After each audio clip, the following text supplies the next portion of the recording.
Agora, em meio à votação da reforma tributária ali na Câmara, o presidente Lula se reuniu com o ministro da Fazenda, Fernando Haddad, hoje, para falar um pouco sobre orçamento. O André Anelli, que chega agora para conversar conosco, o ministro da Fazenda quer adiantar os cortes do orçamento. Bem-vindo, meu amigo.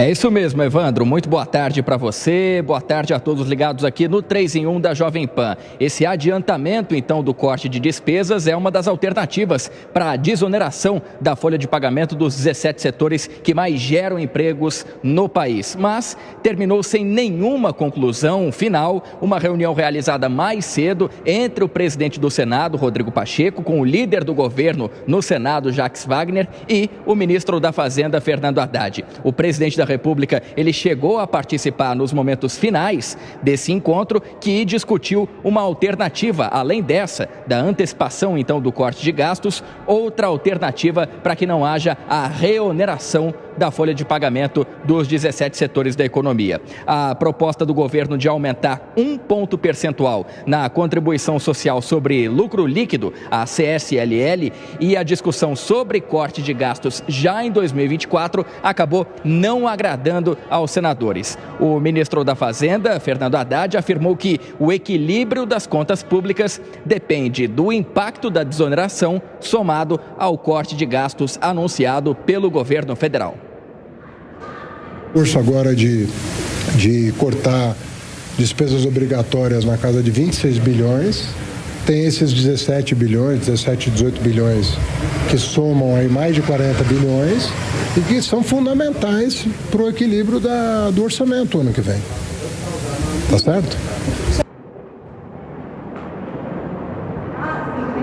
A gente relembra que em abril desse ano, o ministro do Supremo Tribunal Federal, Cristiano Zanin, decidiu suspender a desoneração de impostos dos 17 setores da economia por considerar que o Congresso não teria indicado o impacto financeiro nas contas públicas ao aprovar essa medida. A decisão do STF foi suspensa pelo próprio Zanin por 60 dias, atendendo a um pedido da Advocacia Geral da União, a AGU. E com isso, o Senado ganhou mais tempo para debater uma nova proposta de compensação da desoneração, que ainda não saiu do papel essa proposta. O ministro Fernando Haddad fez referência à recusa do Senado em relação àquela medida provisória do PIS/COFINS, que era a alternativa inicial proposta pelo governo, e afirmou que a decisão agora é totalmente do Senado. Não tem proposta da Fazenda. A Fazenda fez uma proposta que não foi aceita, a medida provisória foi devolvida, o que, a pedido deles, nós fizemos vários cálculos, mas a decisão é deles. Agora vai vencer o prazo da decisão do Supremo e o presidente reiterou que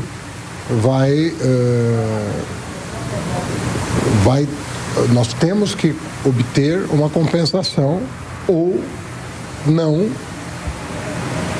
situação na qual volta a reoneração. E por defender que a compensação da reoneração cabe somente ao Senado, Fernando Haddad diz que o Ministério da Fazenda tem atuado agora apenas como uma espécie de assistente técnico dos senadores em busca dessa solução que não veio ainda, Evandro. Muito obrigado pelas informações, André Anelli. Agora, 4h32, o pessoal da rádio vai para um rápido intervalo. Daqui a pouco espero vocês que nos ouvem. Nas outras plataformas, seguimos. Gustavo Segré, por que você reagiu dessa forma? Vocês vissem a reação ali do Segré durante a fala do ministro da Fazenda, vocês iam entender. Falamos diversas vezes aqui. Tudo isso foi uma cenação para que, terminado o prazo, que vai ser no dia 16, se não fiz mal as contas, porque tinha maio com 31 dias, junho com 30, 17 de maio foi a data da queda liminar, vai para dia 16 de julho.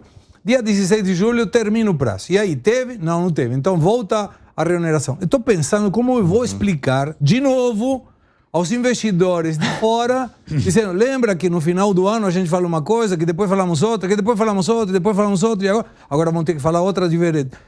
Isso afugenta os investimentos, vai contrário à criação de empregos, e isso para mim estava tudo feito, era tudo marcado. Joga a culpa em um e vamos reonerar de novo. 17 bilhões são tem uma empresa de telefonia que teve um perdão de 17 bilhões agora. Quer recuperar mais? Não precisa reonerar de novo. Não, tira esse perdão das multas daquelas empresas que aceitaram que eram corruptas e tiveram agora que falar, não tenho dinheiro e perdoaram 4 bilhões.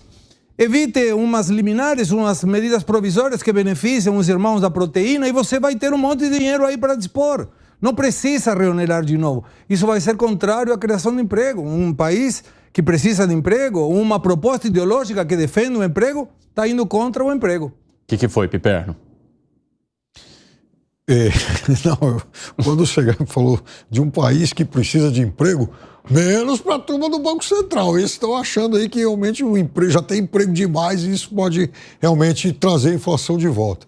De qualquer forma... Coisas diferentes. Mas o Banco Central tem dito, né? Não é uma ilação minha. O Banco Central está se declarando seguidamente muito preocupado. Mas não é que o Banco Central é contra o emprego. Ele alerta para o risco inflacionário dado o aquecimento do mercado de trabalho. E tem teoria econômica por trás disso. É verdade, mas não com 7% de desemprego. Mas, de qualquer forma, é claro que há, sobretudo, uma preocupação política por conta do calendário eleitoral. Então, quando o ministro fala, olha, nós enviamos uma solução e vocês recusaram, independentemente da solução ter sido boa ou ruim, eu até achei ruim, de qualquer forma, inverte um pouco o jogo, né? Porque no começo, quando o governo tentava bloquear a desoneração, uma das coisas que se colocavam isso vai gerar um ônus eleitoral. Agora, de certa forma, ele consegue inverter um pouco isso. Mas diminui o gasto. Não. Por que o Senado tem que dar propostas de arrecadação? Não é uma função do Legislativo, Piperno, isso. Basta o governo diminuir o gasto. E tem 26 bi que poderão ser diminuídos o ano que vem, diminui agora. São coisas diferentes. Eu concordo contigo que tem um monte de ralos aí por onde o dinheiro tem escoado. Mas nesse caso, é o Legislativo sim que ele tem que arrumar esse recurso, porque foi o Legislativo que, de forma equivocada, prorrogou a desoneração, fazendo com que fosse aprovado um projeto inconstitucional. A raiz mas isso a gente falou, eu falei aqui no final do ano. Um projeto inconstitucional que agora é inconstitucional, mas que lá atrás não era, e que, se aprovado agora, vai ser inconstitucional no ano que vem. Ou seja, uma inconstitucionalidade relativa. Não é uma inconstitucionalidade relativa. Em dezembro foi dito isso. Esse projeto, ele é inconstitucional porque quando se cria ou quando se prorrogam, por exemplo, isenções, ou seja, quando se corta imposto, você tem que apontar a outra fonte arrecadatória. Então, vamos lá. Mas de alguma forma, essa decisão, que varia de acordo com a vontade do Congresso, ela traz insegurança jurídica. Lógico. E aí, por que então o presidente vetou? Se era inconstitucional. Não precisava vetar. Era somente dizer, isso aí é inconstitucional. Não. O governo vetou, o presidente vetou, o Congresso derrubou o veto, e aí, depois que derrubou o veto, foi lá e o STF, me ajuda, por favor, decreta a inconstitucionalidade de uma atitude monocrática que, depois de feita a negociação, disse, ok, aceitando que é inconstitucional, a partir do ano que vem, mantemos esse ano. Peraí, se é constitucional hoje, amanhã e o ano que vem. Não pode ser inconstitucional dependendo do calendário. Eu acho que o grande mal... Mas era inconstitucional. O grande mal é o seguinte, acionam o STF quando não precisa e quando deveriam acionar o STF, aí não acionam, porque desde o início, se de fato era inconstitucional, que acionasse o STF desde o início. Mas aí, o que optaram? Exatamente, o que optaram? Resolveram seguir com o projeto, aí passa no Congresso, aí vetou. Aí derrubam o veto, aí vai pro STF, aí voltam a... Não, aí vai antes disso. O STF entrega uma decisão pior do que eles esperavam. Antes de ir pro STF, vão com medida provisória, devolvem a medida provisória, aí vão para o STF, aí o STF dá uma decisão, aí fazem um acordo com o Congresso. E agora não tem para onde sair. Exatamente, e vamos costurar aqui o tal da desoneração reescalonada, né? Progressiva. Progressiva. A reoneração progressiva. Reoneração progressiva, né? Enfim, olha a lambança, a gente até se perde aqui em tanta informação. Mas tem um ponto bom, porque como a cidade de até 156 mil habitantes vai ter que reonerar, Eu quero ver o PT ganhando nessa cidade. Eu quero ver o PT ganhando nessa cidade. Eu quero ver deputado que aprovou um projeto inconstitucional explicar para o prefeito e para o eleitor e falar, olha, realmente aconteceu isso por conta de uma barbeiragem nossa.